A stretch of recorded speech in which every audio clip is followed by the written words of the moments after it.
നമസ്കാരം. കുറേ നേരം മുമ്പ്, അതായത് ആദ്യം വന്ന പ്രൊമോൻ്റെ അകത്ത് സിബിൻ തിരിച്ചു വന്നു എന്നുള്ള തരത്തിലൊക്കെയാണ് പറഞ്ഞിരുന്നത്. പക്ഷേ അതിനുശേഷം എന്താണാവോ സംഭവിച്ചത് അല്ലേ? ഇപ്പോൾ ലാസ്റ്റ് വന്ന പ്രൊമോൻ്റെ അകത്ത് സിബിനെ കൺഫെഷൻ റൂമിൽ നിന്ന് കണ്ണും കെട്ടി എവിടേക്കോ കൊണ്ടുപോകുന്നതായിട്ടാണ് കാണിച്ചിരിക്കുന്നത്. ഒബ്വിയസ്ലി ആ ഒരു പ്രൊമോ കാണുന്ന പ്രേക്ഷകനെ സംബന്ധിച്ചിടത്തോളം സിബിൻ എങ്ങാനും ക്വിറ്റ് ചെയ്ത് പോകാനുള്ള സാധ്യതകളുണ്ടോ എന്ന് തന്നെയായിരിക്കും ചിന്തിച്ചിട്ടുണ്ടാവുക. കാരണം അങ്ങനൊരു അന്തരീക്ഷമാണ് ആ ഒരു പ്രൊമോ മൊത്തത്തിൽ സൃഷ്ടിച്ച് എടുത്തിരിക്കുന്നത്. പിന്നെ നമുക്കൊന്നും പറയാൻ പറ്റില്ല. ബിഗ് ബോസിൻ്റെ പ്രൊമോ ആണ്, കംപ്ലീറ്റ്ലി അൺപ്രഡിക്റ്റബിളാണ്. നാളത്തെ എപ്പിസോഡ് വന്നാൽ മാത്രമേ അതിനെക്കുറിച്ചിട്ടൊക്കെ കൃത്യമായൊരു ധാരണ നമുക്ക് കിട്ടുള്ളൂ. പിന്നെ നമുക്ക് വളരെ സിമ്പിളായിട്ട് ആ ഒരു പ്രൊമോനെ 2 തരത്തിൽ മനസ്സിലാക്കാൻ വേണ്ടി പറ്റും. അതിലെ ആദ്യത്തെ കേസ് പറയുകയാണെന്നുണ്ടെങ്കിൽ സിബിൻ അയാൾ ഓൾറെഡി ഇമോഷണലി അല്ലെങ്കിൽ മെൻ്റലി ഒക്കെ ബ്രേക്ക് ഡൗൺ ആയിട്ട് ഇരിക്കുകയാണ്. അയാൾക്ക് ആ ഷോയിൽ നിന്ന് വിട്ടു പോകണമെന്ന് പറയുന്നുണ്ട്. അയാളുടെ കഥ എന്താണെന്നൊന്നും അറിയില്ല. പക്ഷേ അയാളുടെ പഴയ കാര്യങ്ങളൊക്കെ അയാളുടെ മനസ്സിലേക്ക് ഇങ്ങനെ വന്നുകൊണ്ടിരിക്കുന്നു. അയാൾക്ക് പേടി തോന്നുന്നു, ഇറിറ്റേഷൻ തോന്നുന്നു, ഒരുപാട് കാര്യങ്ങൾ അയാളെ ഭയങ്കരമായിട്ട് ബോദർ ചെയ്യുന്നു. സോ അങ്ങനെയൊക്കെ തോന്നി തുടങ്ങുന്ന ഒരു വ്യക്തിയെ സംബന്ധിച്ചിടത്തോളം അയാൾ ഫിറ്റ് ആയിരിക്കില്ല ഇതുപോലൊരു ഷോവിൻ്റെ അകത്ത്. അപ്പം സൈക്കോളജിക്കൽ ഹെൽപ്പൊക്കെ കൊടുക്കാം. പക്ഷേ അതിനുശേഷവും അയാൾക്ക് പ്രയാസങ്ങൾ തോന്നുന്നുണ്ട് എങ്കിൽ പിന്നെ അത്തരത്തിലുള്ളൊരു കണ്ടസ്റ്റൻറ്റിനെ അതിൻ്റെ അകത്ത് കാര്യമായിട്ട് എൻകറേജ് ചെയ്യാതിരിക്കുന്നത് തന്നെയാണ് നല്ലത്. ഇപ്പോൾ സിബിൻ്റെ കേസിൽ ഓൾറെഡി സൈക്കോളജിസ്റ്റിനെ പോയി കണ്ടു എന്ന് തോന്നുന്നു. അതിനുശേഷം ഒന്ന് ആൾ ബെറ്റർ ആയതാണ്. പക്ഷേ കംപ്ലീറ്റ്ലി ബെറ്റർ ആയിട്ടില്ലേ തോന്നുന്നു. അതാണ് ആദ്യത്തെ പ്രൊമോന് ശേഷമാണല്ലോ ഈ ഒരു പ്രൊമോ ആക്ച്വലി വന്നത്. സോ അതിൽ നിന്ന് മനസ്സിലാക്കിയൊരു കാര്യമാണ് അയാൾ കംപ്ലീറ്റ്ലി റിക്കവറായി വന്നിട്ടില്ല. പിന്നെ ഈ ട്രോമ എന്നൊക്കെ പറയുന്നത് ചെറിയ കാര്യമൊന്നുമല്ല. അത് എക്സ്പീരിയൻസ് ചെയ്തിട്ടുള്ള ആളുകൾക്ക് അറിയാം അതിൻ്റെ സീരിയസ്നെസ് വല്ലാത്തൊരു അവസ്ഥയാണ്. അപ്പോൾ അയാൾക്ക് അതിൻ്റെ അകത്ത് ബുദ്ധിമുട്ടാണ് എന്നുണ്ടെങ്കിൽ അയാളെ ഹെൽപ്പ് ചെയ്യണം. പക്ഷേ എന്നിട്ടും നടക്കുന്നില്ല എന്ന് കണ്ടു കഴിഞ്ഞാൽ വീണ്ടും ഇങ്ങനെ അയാളെ മാനിപ്പുലേറ്റ് ചെയ്ത് തെറ്റിദ്ധരിപ്പിച്ച് ഫോഴ്സ് ചെയ്ത് അതിൻ്റെ അകത്ത് നിർത്തിക്കാതിരിക്കുന്നത് തന്നെയാണ് നല്ലത്. അയാൾ തന്നെ പറയുന്നുണ്ട് അയാൾ വെളിയിലത്തെ ലൈഫിനെ കുറിച്ചിട്ടൊക്കെ ബോധേഡാണ്, ഭയങ്കരമായിട്ട് ബോധേഡാണ്, അയാൾ പേടിക്കുന്നുണ്ട്. സോ അയാൾ പുറത്തേക്ക് പോകട്ടെ, അയാളുടെ ലൈഫുമായിട്ട് മുമ്പോട്ട് പൊക്കോട്ടെ, അങ്ങനെ വിടുക. ഇത് കേൾക്കുന്ന സമയത്ത് നിങ്ങൾ വിചാരിക്കേണ്ട എനിക്ക് സിബിനോട് ഇഷ്ടം കൊണ്ടാണ് അല്ലെങ്കിൽ സിബിനോടുള്ള ഹെയ്റ്റ് കൊണ്ട് പറഞ്ഞു വിടാൻ ആഗ്രഹിക്കുകയാണ്. അങ്ങനെയൊന്നുമല്ല. ഒരു മനുഷ്യന് മറ്റൊരു മനുഷ്യനോട് തോന്നേണ്ട ഒരു വികാരം അല്ലെങ്കിൽ ഒരു എമ്പതി അത്രേ ഉള്ളൂ. അത്രേ ഞാൻ പറഞ്ഞുള്ളൂ. ബുദ്ധിമുട്ടിക്കാതിരിക്കാൻ വേണ്ടി ശ്രമിക്കുക. പിന്നെ ഒരു കാര്യം ഞാൻ പറഞ്ഞോട്ടെ, എല്ലാവരോടും കൂടി പറയണം, പ്രേക്ഷകരോടും എല്ലാവരോടും പറയുകയാണ്. ജാസ്മിൻ്റെ ആണെങ്കിലും ഗബ്രിയുടെ ആണെങ്കിലും ഈ സിബിൻ്റെ ആണെന്നുണ്ടെങ്കിലും ഒക്കെ നമുക്ക് ഗെയിമിനെ അനലൈസ് ചെയ്യാം, ക്രിട്ടിസൈസ് ചെയ്യാം, ജഡ്ജ് ചെയ്യാം, നോ ഇഷ്യൂസ്. അതിനുള്ള 100% സ്വാതന്ത്ര്യം നമുക്ക് ആക്ച്വലി ഉണ്ട്. പക്ഷേ ഒരു കാരണവശാലും അവരുടെ ഇമോഷനെ നമ്മൾ ജഡ്ജ് ചെയ്യരുത്, അവരുടെ ഫീലിങ്സിനെ ജഡ്ജ് ചെയ്യരുത്. അത് തെറ്റാണ്. നമുക്ക് അവരെ സപ്പോർട്ട് ചെയ്യാൻ താല്പര്യമില്ലെന്നുണ്ടെങ്കിൽ അറ്റ്ലീസ്റ്റ് അതിനെക്കുറിച്ച് മിണ്ടാതിരിക്കാം. അതല്ലേ നല്ലത്. അല്ലാതെ അത് ഫേക്കാണ്, ഗെയിമിന് വേണ്ടി ചെയ്യുന്നതാണ്, ഡ്രാമയാണെന്നൊക്കെ പറയുന്നത് മോശമല്ലേ? അപ്പോൾ ഇപ്പോൾ ജാസ്മിൻ്റെ ഒക്കെ കേസിൽ കുറേ ആൾക്കാർ അങ്ങനെ പറഞ്ഞിട്ടുണ്ട്. ഇപ്പോൾ ജാസ്മിന് അങ്ങനെ ഒന്നാമത് ആ ഒരു അന്തരീക്ഷം മനസ്സിലാക്കണം. വല്ലാത്തൊരു വീട്, കണ്ട ആൾക്കാരെ തന്നെ കണ്ടുകൊണ്ടിരിക്കണം. വെളിയിലത്തെ കാര്യങ്ങളെക്കുറിച്ച് കൃത്യമായ ഒരു ധാരണയില്ല, ഫോൺ ഉപയോഗിക്കാൻ വേണ്ടി പറ്റുന്നില്ല, ഇടയ്ക്കിടയ്ക്ക് ആ ഹൗസിൻ്റെ അകത്ത് പ്രശ്നങ്ങൾ ഉണ്ടാവുന്നുണ്ട്. സോ അത്രയും പ്രഷറിലൂടെയാണ് അവർ കടന്നു പോകുന്നത്. അപ്പോൾ അവർ ഇമോഷണലി ബ്രേക്ക് ഡൗൺ ആവും, മനുഷ്യരാണ്, ബ്രേക്ക് ഡൗൺ ആവും. അപ്പോൾ ജാസ്മിനെയൊക്കെ സംബന്ധിച്ചിടത്തോളം ജാസ്മിൻ പെട്ടെന്ന് റിക്കവറായിട്ട് ആക്ച്വലി വരുന്നുണ്ട്. അപ്പോൾ ജാസ്മിൻ അങ്ങനെ റിക്കവറായി വരുന്നുണ്ട് എന്നുള്ളതിൻ്റെ അർത്ഥം ജാസ്മിൻ ആ ഇമോഷണൽ ബ്രേക്ക് ഡൗൺ ആയത് അഭിനയിച്ചതാണെന്നോ അല്ലെങ്കിൽ അത് ഗെയിമിൻ്റെ ഭാഗമായിട്ട് കാണിച്ചു കൂട്ടിയതാണോ എന്ന് നമ്മൾ പറയുന്നത് പൊട്ടത്തരമാണ്. കാരണം മനുഷ്യർ പലതരത്തിലാണ്. മനുഷ്യർ ചിലപ്പോൾ ഇമോഷണൽ ബ്രേക്ക് ഡൗൺ ഉണ്ടായിക്കഴിഞ്ഞാൽ കുറേ സമയം എടുത്തിട്ടേ റിക്കവർ ചെയ്യുള്ളൂ. ചില ആൾക്കാർക്ക് പെട്ടെന്ന് വേറൊരു സാഹചര്യം വന്നു കഴിഞ്ഞാൽ റിക്കവർ ചെയ്തെടുക്കാൻ വേണ്ടി പറ്റും. ഇറ്റ് ഡിപ്പെൻസ് ആണ്. അപ്പോൾ ജാസ്മിൻ്റെ കേസിൽ ജാസ്മിൻ അങ്ങനെ പറ്റുന്നതുകൊണ്ട് ജാസ്മിൻ അതിൻ്റെ അകത്ത് പിടിച്ച് മുമ്പോട്ട് പോകുന്നു. അവരോട് ഹെയ്റ്റുള്ള ആൾക്കാർക്ക് അതൊന്നും അംഗീകരിക്കാൻ വേണ്ടി പറ്റില്ല. അവർ ചീത്ത വിളിച്ചുകൊണ്ടേയിരിക്കും. അവരോട് ഒന്നും എനിക്ക് പറയാനില്ല. ഇപ്പോൾ സിബിൻ്റെ കാര്യത്തിൽ പറയുകയാണെന്നുണ്ടെങ്കിൽ അയാൾക്ക് ഇമോഷണൽ ബ്രേക്ക് ഡൗൺ ഉണ്ടായി. അപ്പം അയാൾക്കത് റിക്കവർ ചെയ്യാൻ കുറച്ച് പാടായിരിക്കാം.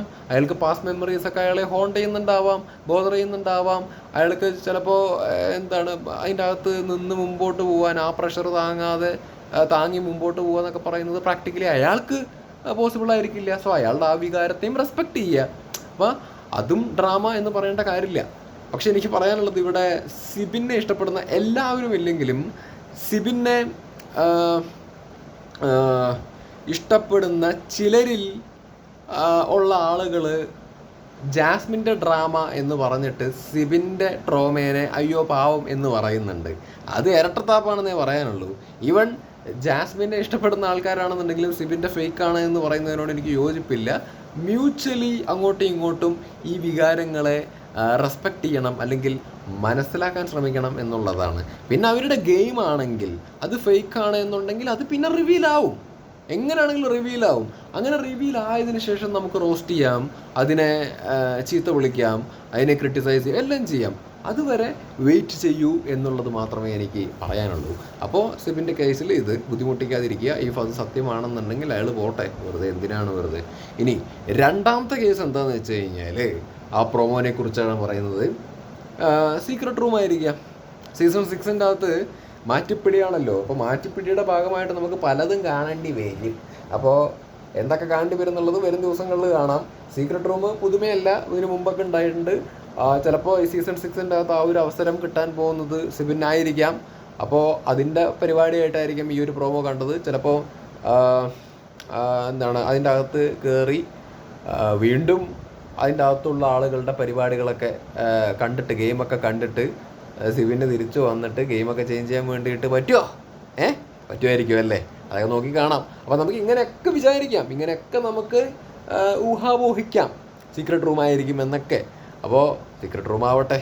എന്നെ സംബന്ധിച്ചിടത്തോളം എനിക്ക് ഈ പറഞ്ഞ സിബിനോടാണെങ്കിലും ഒരു കണ്ടസ്റ്റൻറ്റിനോടാണെങ്കിലും ഒരു വിരോധമില്ല. ഗെയിം കളിക്കുന്ന ആൾക്കാർ അതിൻ്റെ അകത്ത് നിൽക്കട്ടെ, എനിക്കിഷ്ടമാണ്. അത് നെഗറ്റീവായിട്ട് കളിക്കുന്ന ആൾക്കാരെയും പോസിറ്റീവായിട്ട് കളിക്കുന്ന ആൾക്കാരെയും അതിൻ്റെ അകത്ത് ആക്റ്റീവായിട്ട് നിൽക്കുന്ന ആൾക്കാരെയും എനിക്കിഷ്ടമാണ്. അവർ നിലനിന്ന് പോകണം. അവരിങ്ങനെ ഇമോഷണൽ ബ്രേക്ക് ഡൗൺ ആവുക, ദുഃഖമുണ്ട്. വലിയൊരു ഓപ്പർച്യൂണിറ്റി കിട്ടിയിട്ട് മിസ്സാക്കുക എന്ന് പറയുമ്പോൾ ദുഃഖമുണ്ട്. കാരണം എത്ര ആൾക്കാർ ഇതിനൊക്കെ വേണ്ടിയിട്ട് വെയിറ്റ് ചെയ്യുന്നു. സോ അങ്ങനെയൊന്നും അങ്ങനെയൊന്നും പോകേണ്ട ഒരു സാഹചര്യം ഉണ്ടാവാതിരിക്കട്ടെ, നിലനിൽക്കട്ടെ. അപ്പോൾ മാത്രമേ പറയാനുള്ളൂ. പോകട്ടെ, മുമ്പോട്ട് പോകട്ടെ, സിബിനാണെന്നുണ്ടെങ്കിലും ആരാണെന്നുണ്ടെങ്കിലും. അപ്പോൾ ഇത്രയൊക്കെ പറയാനുള്ളൂ. പിന്നെ വേറെ എന്താണ്, ബിഗ് ബോസ് എന്ന് പറയുന്ന അത്ര ഈസി ആയിട്ടുള്ള പ്ലാറ്റ്ഫോം അല്ല. നല്ല മെനക്കെടാണെന്നേ. വെളിയിൽ നിന്ന് കാണുമ്പോൾ നല്ല രസമുണ്ട് എന്നൊക്കെ തോന്നും. പക്ഷെ അതിൻ്റെ അകത്ത് ചെന്ന് പെട്ടാലുണ്ടല്ലോ കുട്ടി, ട്രാപ്പാണ്. അത് വേറൊരു ലോകമാണ്. നമ്മുടെ ലോകമായിട്ട് യാതൊരു ബന്ധവുമില്ല. അതിൻ്റെ അകത്ത് കയറിക്കഴിഞ്ഞാൽ പലതരത്തിലുള്ള പ്രശ്നങ്ങൾ ഫേസ് ചെയ്യേണ്ടി വരും. എക്സ്ട്രീം ലെവൽ തൊട്ട് ലോ ലെവൽ വരെയുള്ള പ്രശ്നങ്ങൾ നമ്മൾ ഫേസ് ചെയ്യേണ്ടി വരും.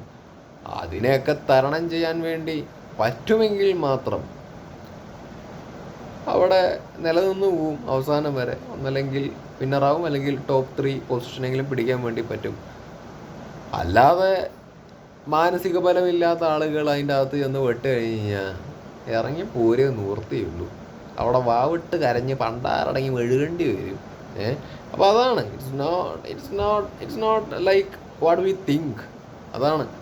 അതുകൊണ്ടാണ് ഞാനാണെങ്കിലും ഒരു പരിധി വിട്ടിട്ട് അങ്ങോട്ട് ഇതിൻ്റെ അകത്തുള്ള കണ്ടസ്റ്റൻസിനെ ക്രിട്ടിസൈസ് ചെയ്യാത്തത്. ക്രിട്ടിസൈസ് ചെയ്യുന്നുണ്ടെങ്കിലും ഞാനൊരു പരിധി വിട്ട് വ്യക്തിഹത്യ എന്നുള്ള ലെവലിലേക്ക് പോകാത്തതിൻ്റെ കാര്യം ഞാൻ ഇങ്ങനെയൊക്കെ ചിന്തിക്കും. ആ ഹൗസിൻ്റെ സാഹചര്യം, മനുഷ്യന്മാരാണ്, മൊബൈൽ ഫോണില്ല, കണ്ട ആൾക്കാരെ തന്നെ കാണേണ്ടി വരും. ഇന്നൊരാളായിട്ട് വഴക്കിട്ട് കഴിഞ്ഞ് കഴിഞ്ഞാൽ നാളെയും അയാളെ തന്നെ കാണണം. എത്ര ആൾക്കാരോട് വഴക്കിട്ട് അവസാനം ഈ 100 ദിവസം അല്ലെങ്കിൽ ഒരു 50 ദിവസമൊക്കെ ഇതേ ആൾക്കാരെയൊക്കെ തന്നെ കണ്ട് ചില ആൾക്കാരോട് മിണ്ടാതിരിക്കേണ്ടിയൊക്കെ വരും. അപ്പോൾ ഇതൊക്കെ നമ്മുടെ മനുഷ്യൻ്റെ ഇമോഷനെ പലതരത്തിൽ ബാധിക്കും.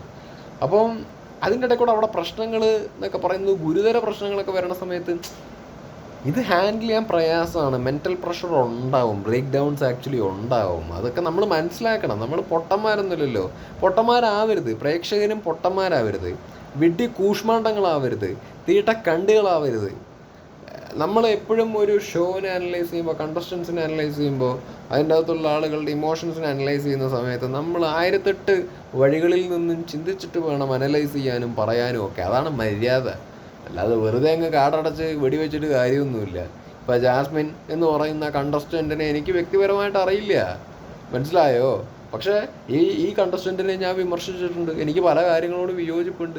പക്ഷേ അവരോട് ഹെയ്റ്റ് ഉണ്ട് ആളുകൾക്ക്, അതായത് ഇവിടുത്തെ ഭൂരിഭാഗം ആളുകൾക്ക് അവരോട് ഹെയ്റ്റ് ഉണ്ടെന്ന് പറഞ്ഞിട്ട് എനിക്ക് അവരുടെ മുഖത്തേക്ക് തീട്ടന്മാരി അറിയാൻ പറ്റുമൊന്നുമില്ല. അല്ലെങ്കിൽ അവരെ എനിക്ക് വലിച്ച് എല്ലാ കാലത്തും കീറിക്കൊണ്ടിരിക്കാനൊന്നും പറ്റുമൊന്നുമില്ല. സംഭവം ഒരു പരിധി എല്ലാത്തിനും കീപ്പ് ചെയ്യണം. നമ്മൾ വ്യക്തിപരമായിട്ട് ഈ ഷോനെ എടുക്കേണ്ട കാര്യമൊന്നുമില്ല. വലിയ മലമറയ്ക്കണ പ്രശ്നമൊന്നുമില്ലല്ലോ ഇത്. വിമർശിക്കാനൊക്കെ ആണെന്നുണ്ടെങ്കിൽ നമ്മുടെ സമൂഹത്തിൽ വേറെയും കാര്യങ്ങളൊക്കെ ആക്ച്വലി നടക്കുന്നുണ്ട്. അത് വിമർശിക്കാം, അത് ഡിസേർവ് ചെയ്യുന്നത്. ഇതൊക്കെ ഒരു ഷോ അല്ലേ. അപ്പം അത്രയേ ഉള്ളൂ. അപ്പോൾ എല്ലാവരും വരട്ടെ, ജാസ്മിനും സെബിനും ഗബ്രിയും ഒക്കെ കളിക്കട്ടെ.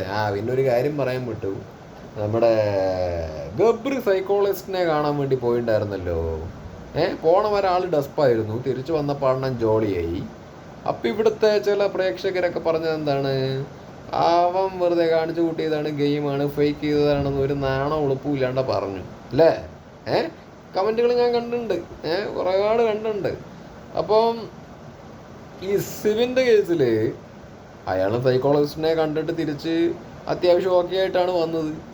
പക്ഷേ ഈ ജാസ്മിൻ്റെയും ഗബ്രിയുടെ അത്ര ഹെയ്റ്റ് ഇയാൾക്ക് ഇല്ലാത്തത് കൊണ്ട് തന്നെ ഈ ജാസ്മിൻ്റെയും ഗബ്രിയുടെയും കേസിൽ പറഞ്ഞ പോലെ അതും ഫേക്കാണ് അല്ലെങ്കിൽ ഗെയിമാണ് എന്നുള്ള തരത്തിൽ അധികം ആൾക്കാർ കമൻറ്റിലേക്കൊന്നും വന്ന് പറഞ്ഞിട്ടില്ല. അതാണ് വ്യത്യാസം. ഇരട്ടത്താപ്പ് എന്ന് പറയുന്നത് നിലപാടില്ലാത്ത അതിൻ്റെ അകത്തുള്ള കണ്ടസ്റ്റൻസിനല്ല, ഇവിടുത്തെ പ്രേക്ഷകർക്കാണ്. അപ്പോൾ അത് പ്രേക്ഷകർ മനസ്സിലാക്കണം. ഓക്കേ, എല്ലാവരും മനുഷ്യരാണ്, അല്ലാണ്ട് അതിൻ്റെ അകത്തുള്ള ഒരു ബൊമ്മക്കുട്ടികളൊന്നുമില്ല, മനുഷ്യരാണ്. ബ്രേക്ക് ഡൗൺസ് ഉണ്ടാവും. അപ്പോൾ ഈ ഫേക്കാണ് അല്ലെങ്കിൽ അത് ഗെയിമിൻ്റെ ഭാഗമായിട്ട് ചെയ്യുന്നതാണ് എന്നൊക്കെ പറയുമ്പോൾ അവനവനെ കുറിച്ചൊന്ന് ചിന്തിക്കി. ഞാൻ ഹ്യൂമൺ ആണോ എന്നൊന്ന് ചിന്തിക്കി, വികാരങ്ങളെക്കുറിച്ച് ചിന്തിക്കി, മനസ്സിലാക്കാൻ വേണ്ടി ശ്രമിക്കുക. എന്നാലല്ലേ ഒരു എന്താ പറയുക, എത്തിക്സും പരിപാടികളൊക്കെ ഉണ്ടാവുള്ളൂ. We are all humans, right? ഇത്രയ്ക്കേ പറയാനുള്ളൂ. That's it. Bye by.